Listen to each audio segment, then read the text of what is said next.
विश्वात्मके यज्ञे तोषावे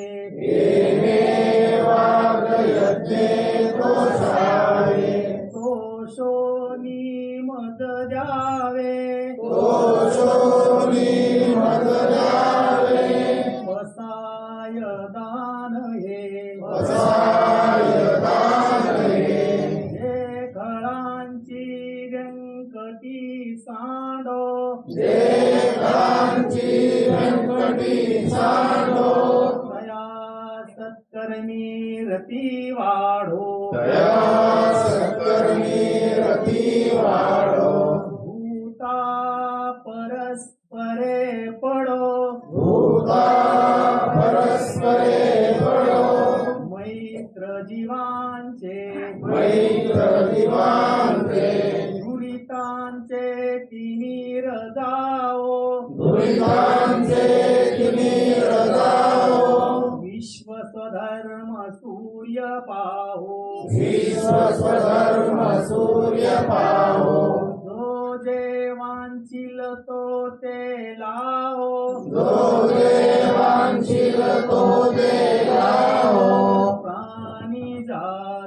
प्राणी जात कुंडलिका वरदे विठ्ठल श्री ज्ञानदेव तुकाराम माऊली ज्ञानेश्वर महाराज की जय। जगद्गुरु तुकाराम महाराज की जय। सद्गुरु समर्थ अंबीर बाबा महाराज की जय। जनता जनार्दन महाराज की जय।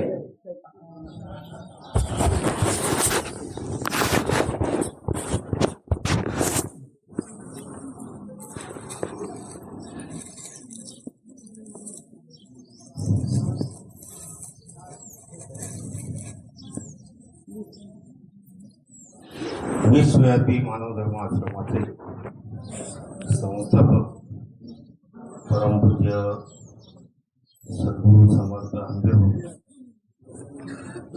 परमपूज्य सद्गुरु समर्थ सुमंत भक्तजी यांच्या कृपा प्रसारानं या ठिकाणी आजची ही जी पौर्णिमा आहे या पौर्णिमेचं प्रवचन आज या ठिकाणी आपल्याला सद्गुरूंच्या प्रकृतीनुसार हा निर्णय आपल्याला घ्यावा लागलेला आहे प्रवचनाचा। म्हणून या ठिकाणी अध्याय 3 आहे आणि ओवी 48। तृप्ती झाली या जैसी साधने सरती अपैसी देखे आत्मतुष्टी तैशी कर्मे नाही।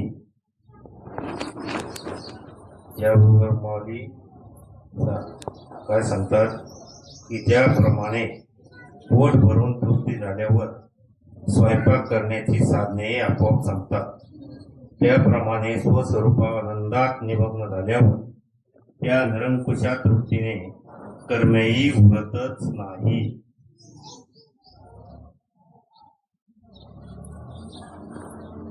अकर्म स्वरूपातला कर्म या ठिकाणी माऊलींनी सांगितलेलं आहे की तृप्ती झाल्यानंतर आपलं पोट भरल्यानंतर पोट भरण्यासाठी जे अन्न आहे ते अन्न तयार करण्याची गरज असत नाही, म्हणजे कर्म करण्याची आवश्यकता नाही। त्याप्रमाणे आपल्या स्वरूपाचं त्या स्वरूपामध्ये एकरूप झाल्यानंतर स्वरूपानंदात निमग्न झाल्यावर जी साधना आहे ही साधना करण्याची उरत नाही, म्हणजे पूर्णत्वाला गेलेला आहे। अशा स्वरूपाचं हे ज्ञान परमपूज्य सद्गुरु समर्थ अंबीरबाबांनी तुमच्या आमच्या हातात दिलेलं आहे उघड। हे ज्ञान मिळवण्यासाठी 12 वर्ष सेवा आश्रमामध्ये पूर्वी ऐकलेलं आपण पुराणामध्ये इथं सर्व कथा आहे। 12 वर्ष सेवा केल्यानंतर हे नाम मिळतं, हे ज्ञान मिळतं। आणि आपल्याला अनायासे आयत या ठिकाणी प्राप्त झालेला आहे. मेघवृत्तीने करावा वर्षाव या न्यायाप्रमाणे सद्गुरू समर्थ आंध्रबाबांनी बापूजींच्या स्वरूपातून आपल्याला या ठिकाणी हे मेघवृत्तीने वर्षाव झालेला आहे. त्याचा वापर, त्याची किंमत आपण कशी करायची, तर नित्य नियम नामी तो प्राणी दुर्लभ लक्ष्मी वल्लभ तयाद वळी. नित्य नियमानं ते जतन करायचं, जपायचं. जतन करणं कोणाच्या हातात आहे? सद्गुरूंनी कृपावर दृष्टी केली. सद्गुरूंचं काय कार्य आहे का? आपण आपलं जतन करणं म्हणजे आपण सावध राहणं. मग सावध राहायला काय लागतो? नियम. नियमाशिवाय सावध राहू शकत नाही. नियमाशिवाय हे कार्य पूर्ण होऊ शकत नाही. म्हणून नित्य नियमानं आपण सद्गुरूंनी सांगितलेलं आहे. अनुभव घेतल्यानंतर मला मार्गदर्शन देतात की 1-1 मिनिटांनी वाढवा. तसं आपण वाढवत सवय लागली. 1 तासापर्यंत आपण रोजचं बसतो. किमान दररोज 1 तासाचा नियम आपण न बदलता काहीही असो आपल्या व्यवहारात प्रपंचात या शरीर ध्येयभावाने जे पाहतो वागतो, तो ध्येयभावातला जो कार्यभाग आहे त्या 1 तासाची सोडून असावा. तो 1 तासाचा कटाक्ष नियम ज्या वेळेस पाळला जाईल त्यावेळेस आपोआपच या ओळीप्रमाणे आपल्याला कार्य त्या ओळीच्या माध्यमातून जे कार्य आहे ते साधण्याचा बळ तयार होतं. म्हणून तुम्ही आम्ही सर्वांनी सद्गुरू सेवा करण्यासाठी विश्वास पाहिजे. विश्वासाशिवाय श्रद्धेला बळ येत नाही. श्रद्धेचं बळ वाढलं की नामावर एकनिष्ठ एकरूपता, नामावर लक्ष लागणं म्हणजे नामाशी एकरूप होण्याचा जो योग आहे ती क्रिया ती प्राप्त होणार नाही. म्हणून विश्वास पाहिला, दृढ विश्वास, दृढ निश्चय, विश्वास सद्गुरू वचनावर दृढ विश्वास असेल तर तिथं बाकीच्या शंकेला जागा राहत नाही. म्हणून तुम्हा आम्हा सर्वांना हा जो प्राप्त झालेला जो जे धन आहे हे धन अनेक जन्मासाठी दिलेलं आहे. धन अनेक जन्म, इथून पाठीमागचे किती जन्म गेलेत ते प्रारब्धानुसार जे पुण्य झालं त्या पुण्याच्या बळावर आपल्याला सद्गुरूची प्राप्ती मिळत झालेली आहे. आणि ती सद्गुरूंची प्राप्ती, सद्गुरूंनी दिलेलं जे वचन आहे ते सांभाळण्यासाठी आपल्याला ह्या जन्मामध्ये म्हणजे चालू वर्तमान काळामध्ये जे प्रारब्धानुसार मिळालेले भोग आहे त्या भोगाच्या स्थितीनुसार, आता भोगाची स्थिती कोणाला गरीब आहे, कोणी श्रीमंत आहे, कोणी साधारण आहे, अशा स्वरूपात ही परिस्थिती त्या ध्येयाची परिस्थिती, कोणी निरोगी आहे, कोणी रोगी, असं स्वरूपातलं प्रारब्धानुसार काय प्रारब्धाचे येती भोग. मग त्यानुसार आलेले भोग भोगीत असताना सुख असो दुःख असो, हे सुख दुःख भोगीत असताना आपल्याला जे कर्म करायचे मनुष्य देहामध्ये आल्यानंतर ते कर्म म्हणजे भगवंताचं स्मरण, म्हणजे आपलं स्वरूपाचे स्वस्वरूपाचे स्मरण. स्वस्वरूप का म्हणतो, का इथं उल्लेख केला स्वस्वरूप, तर मम वंशे जीव लोके जीव भूता सनातना मनश्रेष्ठानी इंद्रियानी प्रकृतीस्थानी कर्षती. काय ह्या वृत्तीमध्ये सर्व जीव आहे, हे सर्व जीव माझेच अंश आहे असे भगवंत म्हणतात. माझाच अंश आहे, पण हा माझा अंश आहे हे त्या जीवाला ज्ञान नाही. मम मनश्रेष्ठानी इंद्रियानी, मन आणि 6 विषय, 6 ज्ञानेंद्रिय म्हणा, विषय म्हणा, तर त्यानुसार प्रकृतीस्थानी कर्षती, प्रकृतीस्थानी. मग हे 6 ज्ञानेंद्रिय, त्या ज्ञानेंद्रियाची झाले सगळं लटांबर माया घेऊन, मग हे मायेमध्ये ते विस्तार पावलं. काय एकरूप असलेलं माझं एक तत्व, मी भगवंत आहे हा भाव एकरूप असलेला तो प्रसवला आणि तो अनेक ठिकाणी चांगला गेला म्हणजे विस्तारला.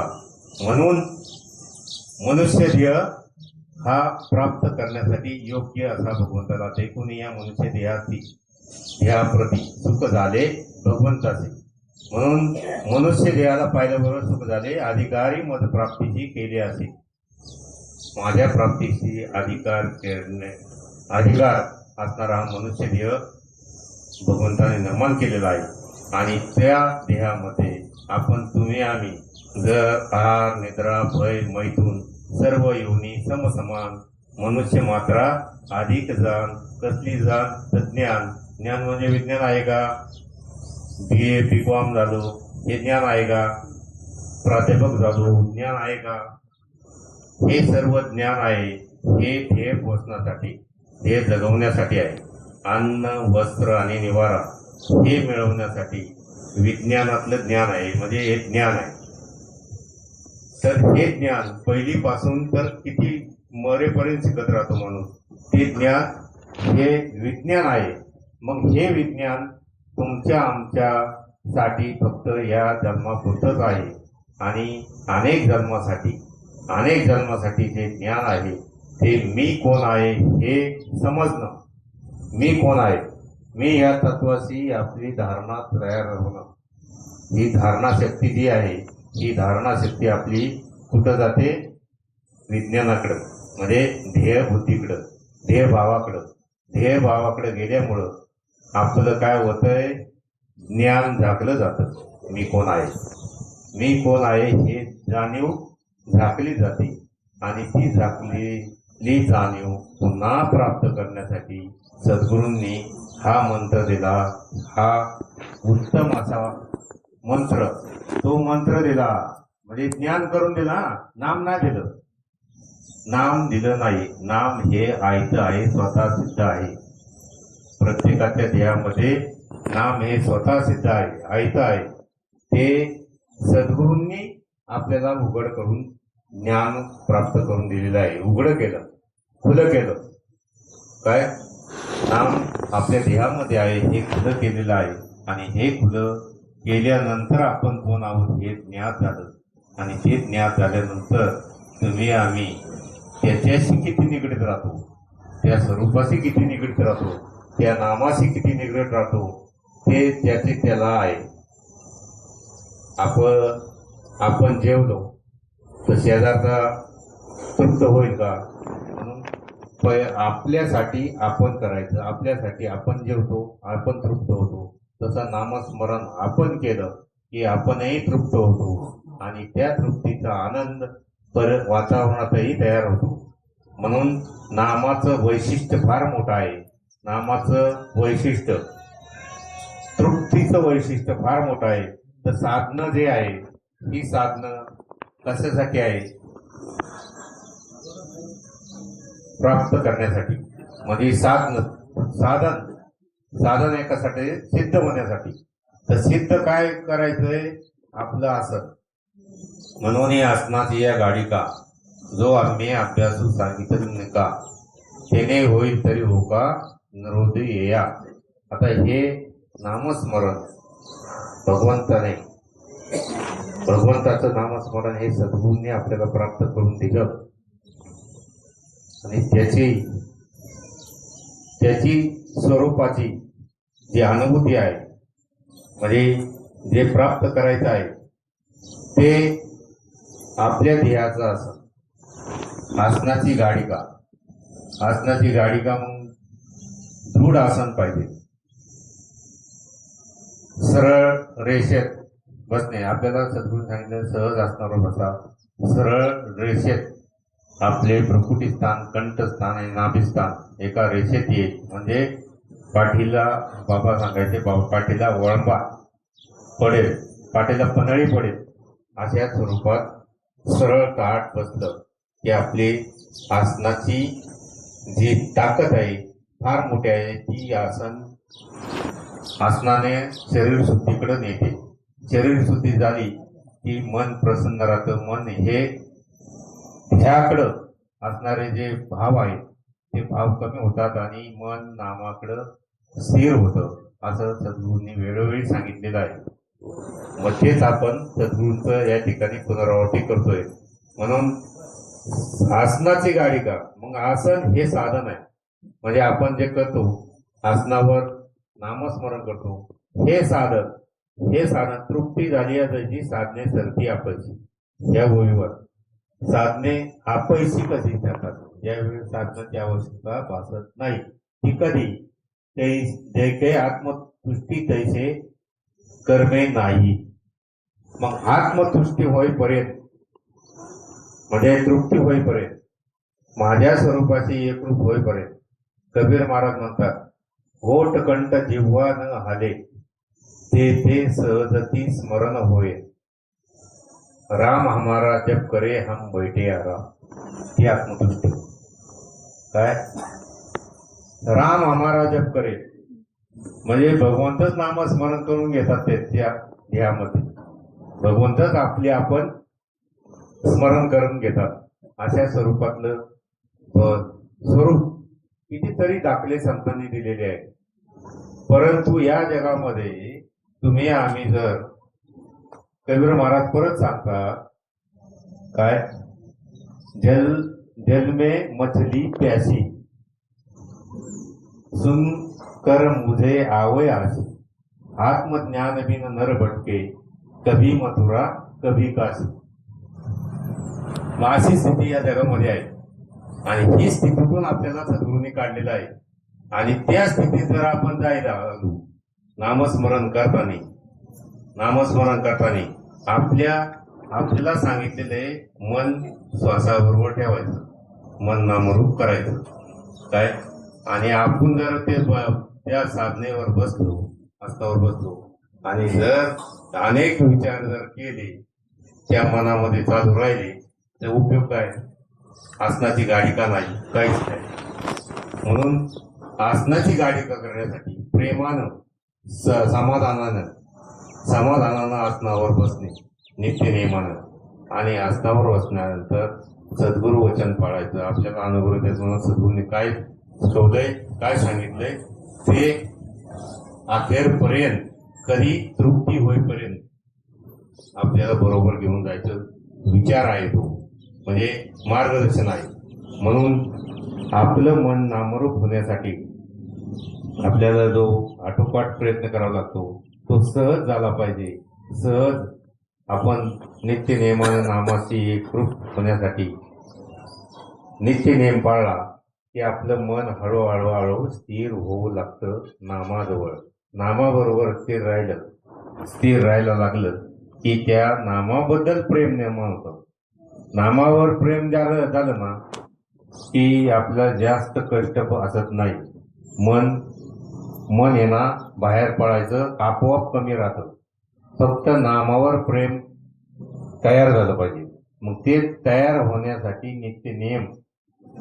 नित्य म्हणजे कसलेही अडचण असली तर तो जो ठरलेला वेळ आहे त्या वेळेमध्ये आपला नियम करणे. किती 1 तास बसा, 2 तास बसा, 3 तास बसा, 15 मिनिटं बसा, अर्धा तास बसा, पण तो नित्य नियम हा पाळलाच पाहिजे. मग पाळल्यानंतर आम्हाला कोणाकोणाला 15-20 मिनिटं बसलं तरी एकाग्रता होती. कारण त्याची ती योग्यता आहे, पात्रता आहे. म्हणून पात्र होण्यासाठी आपल्याला हा नियम पाळलाच पाहिजे. म्हणजे करावाच लागलं काय. हा केल्यानंतर म्हणजे अभ्यास म्हणून अभ्यासू सांगितला नाही का, हा अभ्यास आहे कोणाचा, आपल्या धारणा शक्तीचा. आपली धारणा शक्ती काय आहे, ध्येय भावावर आहे. ध्येयावर धारणा आहे आपली. ध्येयासाठी धारण केलेली वृत्ती, ही वृत्ती आपली नामाकडे वळवणं, ती सद्वृत्ती. तिथं सद्वृत्ती तयार होते. तिथं ती वृत्ती धारणाशक्ती धारण केल्यानंतर आपल्याला जे बळ आहे ते बळ अध्यात्म स्वरूपातलं जे बळ आहे ते बळ प्राप्त होतं. ते सद्गुरु कृपेने होत असतं. सद्गुरूंच्या कृपेनेच ज्ञानानं त्यांच्या चरणाशी लीन होऊन आपण आपली ही साधना केली, सांभाळली तरच हे साध्य होतं. सद्गुरू वाचून सापडेना सोय, धरावे ते पाय आधी आधी. गोरोबा काका म्हणतात,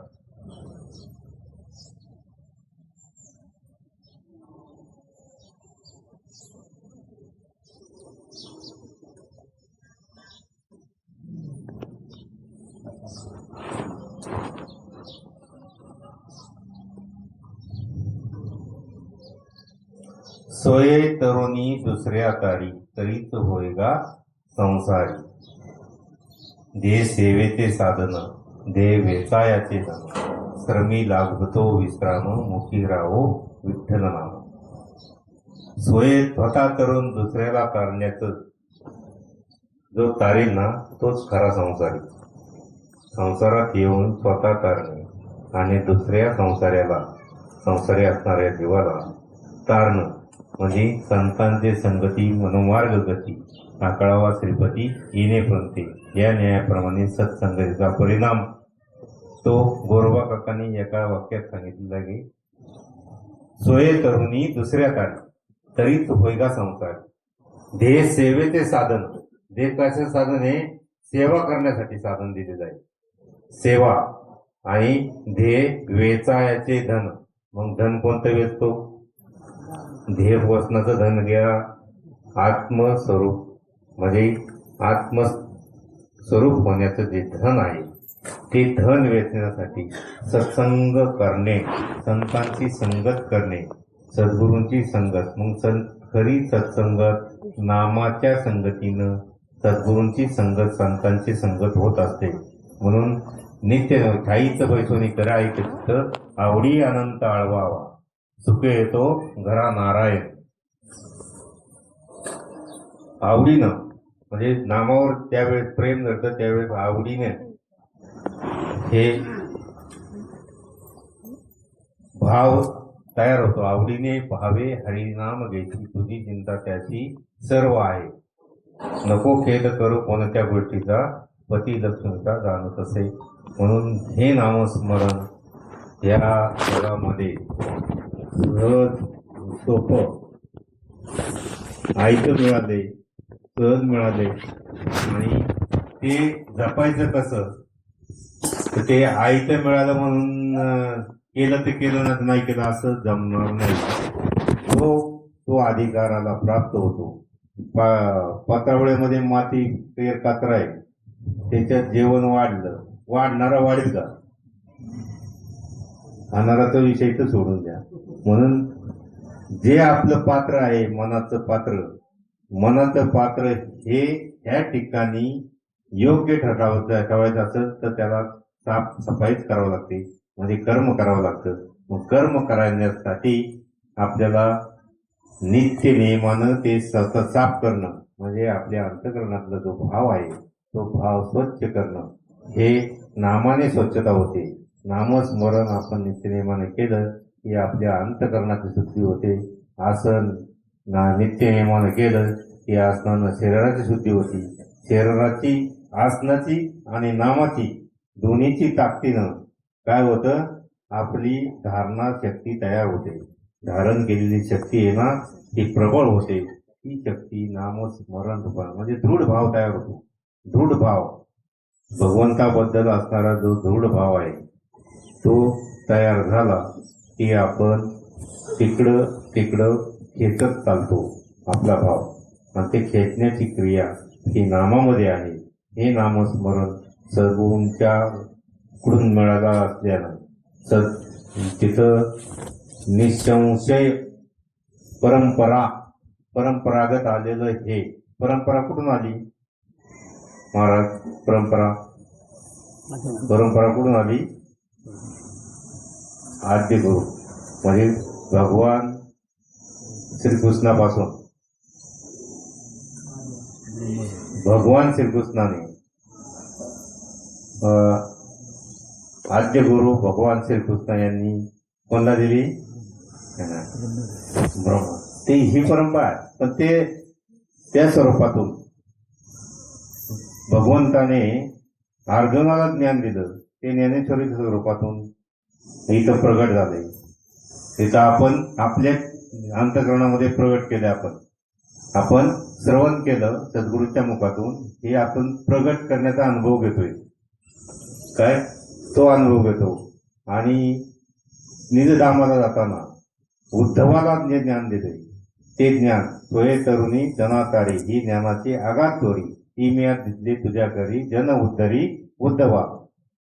म्हणजे भगवंताने काय केलं, जगाच्या उद्धारासाठी हे ज्ञान दिले. मग हंसरूपी ब्रह्मा उपदेशी श्री आली चतुश्लोकीचारी भागवत ते बुध विधाता सांगे नारदासी नारदेते अत्रिवशीची अत्रिवशते ते दत्तात्रयाची दत्तात्रय ते जनार्दन स्वामी जनार्दन स्वामी ते एकनाथ महाराज ते लिंबराज महाराज ते कुलकर्णी आबा आणि कुलकर्णी आबा ते धुन्नाथ बाबा कोण अंबीर बाबांकडे आलं. बापूजींनी आपल्याला सर्वांना ज्ञान केलं. म्हणून तुम्ही तुमच्या आमची ही परंपरा पण कुठपर्यंत पोचते, हंसरूपी ब्रह्मापर्यंत. ब्रह्मदेवाने हे नामस्मरण केलेलं आहे. ब्रह्मदेव करतात म्हणून ते ब्रह्मदेव आहे. आणि हंसरूपी ब्रह्मा उपदेशी श्रीहरी. मग हे ज्ञान म्हणजे हे नामस्मरण कोणतं आहे, मूळ स्वरूपातलं नामस्मरण आहे.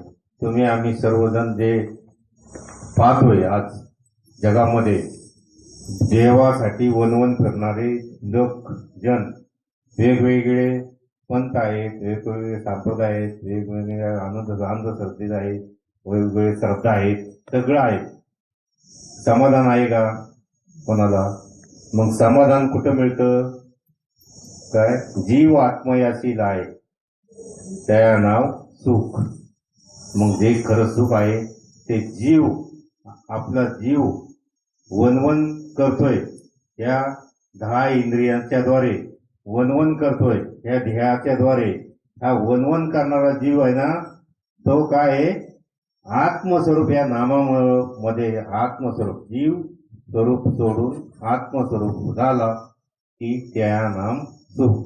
मग ह्या नामस्मरणाने आपलं जीव पण सोडायचंय आणि शिव पण प्राप्त करण्यासाठी तयार व्हायचंय, अर्जुन व्हायचंय. काय रणांगणात उभं राहायचंय अर्जुनच व्हावं लागतंय. ध्येयाचं काय सोडायचं काय सोपं नाही. ध्येयातला एक जरी विषय सोडायचा म्हणलं ना तरी भांडत राहतोय माणूस. हा प्रपंचामध्ये एका विषयासाठी भांडतोय, जीव जास्तवर भांडतोय. एवढं आपण गुंतलेलो आहे मायामध्ये. एवढी गडद माया आहे. ही गडद माया सोडण्यासाठी आपल्याला प्रेम हे नामावर आहे. नामावर प्रेम झाल्याशिवाय ह्या ओळीचा अधिकारी होऊ शकत नाही. म्हणून सद्गुरू समर्थ बाबांनी हे ज्ञान अमूल्य असा ठेवा. तुम्ही 100 वर्ष जरी हिमालयात बसलं ना, तरी हिमालयात फिरत बसलं तरी हे मिळत नाही. हिमालयातही जाऊन आले बाबा, सगळ्या भारतात फिरले आणि हे ज्ञान शेवटी घराजवळ मिळालं, घरी मिळालं. मग हे ज्ञान ऐकं मिळाला तुम्ही आम्ही. मग आपण किती कुठं हिमालयात जाऊन आलो आपण बाबांच्या रूपात, सगळीकडे फिरलो आणि आपल्याला प्राप्त झालं. म्हणून त्याचं सोनं करण्यासाठी आपण लढायचंय. ते आपण आपणाशीच लढायचंय. आपण आधी आपणाशी ओळखावे, मग देवाशी बजावे. आपण कुठे आहोत हा बोध आपला आपण नामस्मरणामध्ये मिळतो. नामस्मरणाच्या ताकदीनं हे विवेक बुद्धी जागृत होते. विवेक बुद्धीने मला आपण कुठे आहोत, आपण कोण आहोत हे सगळं सारासार विचार तिथं होतो. ती ऋतुंबरा प्रज्ञा पुढे तयार झाली ना, हे ज्ञानाचं स्वरूप आहे. त्या अगोदर विवेक बुद्धीने मला हे जाणायचंय, आत्मपरीक्षण करायचंय. आत्मपरीक्षण झाल्यानंतरच आपण आपणाशीच सगळा संवाद करून आपण आपणाशीच धरायचं आणि सोडायचं काय आणि धरायचं काय, की ज्याचं त्यांनी धरायचं. अंगाने अंग सावरतो तसं मनाने मन सावरायचंय. आणि हे आपण कुठं जास्त किंमत भाव ठेवायचा आणि कुठं कमी भाव द्यायचा आहे हे ठरवायचं. आपला ध्येयभाव आहे, आपला आत्मभाव आहे, या दोन उमेदवार आहेत. त्यांची निवड आपल्याला सद्गुरूंनी कोणाची करायला सांगितली? आत्मभावाकडं. तो आत्मभाव जागृत ठेवा आणि आपला प्रपंच सुखाने करा. प्रपंचही सुखाने करायला सांगितलाय. प्रपंचही सुखाने होतो आणि आपला जो ध्येय आहे त्या जन्माचं ते ध्येयही आपल्याला साध्य करता येतं. ते एका नामाच्या संगतीनं, सद्गुरूंच्या संगतीनं, सद्गुरूंच्या कृपादृष्टीनं हे प्राप्त होतं. गुरु परमात्मा परेशू ऐसा ज्याचा दृढ विश्वासू, देव तया कान केला सोये संचला त्याचे घरा. अशा स्वरूपातून देव स्वतः त्याच्या घरी ध्येयामध्ये संचला राहिलेला आहे. म्हणून तुम्ही आम्ही सर्वांनी हे नामस्मरण किती महत्वाचं आहे याची जाणीव घ्या आणि जाणीवेने जाणतेने गुरु भजिजे तेने कृतकार्य होजे जैसे मूळ सिंचने सहजे शाखा पल्लव संतोष. जाणतेने जर जाणतेपणाने कार्य केलं तर ते कार्य सफल होतं. जाणतेने म्हणजे झाडाच्या मुळाने ज्याला ज्ञान आहे तो झाडाच्या मुळाला पाणी घालतो, ज्याला ज्ञान नाही तो पानावर फेकतो. जंगलगा पानावर पडल्यावर नाही. तसं मूळ हे मनुष्य जे आता मूळ आहे ते जीव आत्मयाशील आहे. जीव हे आपलं आत्मस्वरूप होण्याचं स्थान आहे. ते स्थान आपल्याला सद्गुरूंनी एका नामामध्ये दिले आहे. ते नाम आपण नित्यनेमाने जपणं हेच आपलं कार्य गुरुसेवेचं आहे. हे गुरुसेवेचं कार्य आपण सर्वजण करत अजून दृढ करा अशी सद्गुरूंची या ठिकाणी तळमळ असते. प्रत्येक प्रवचनात त्यांनी कितीतरी वर्षे बापूजींनी एकाच ओवीवर तरी अवधान ऐकले दिसे. या ओवीवर कितीतरी प्रवचन झाले गणती नाही. म्हणून ह्या स्वरूपाचं ज्ञान त्यांनी तळमळीने त्या ठिकाणी मांडलेलं आहे. आज सद्गुरूंचं स्वरूप आता आपल्याला काही सांगता येणार नाही. आपण त्यांच्या स्थितीबद्दल इथं काहीच बोलू शकत नाही. म्हणून त्यांच्या चरणी हे त्यांच्याकडून आलेली जे त्यांचंच सर्व असणारे हे शब्दब्रह्म त्यांच्यामुळं प्राप्त झालं. ते आपण ऐकून बोलतोय एवढंच फरक आहे. तर ते या ठिकाणी सद्गुरूंच्या तुमच्या हृदयामध्ये असणारं जे प्रतिबिंब स्वरूप आहे त्या स्वरूपाच्या चरणी मग प्रवचन सेवा या ठिकाणी समर्पित करतो आणि प्रवचन सेवेला विराम देतो. आता काका बोलतील, भास्कर सर बोलतील, आबा बोलतील आणि प्रवचन सेवेला त्या ठिकाणी विराम देतो.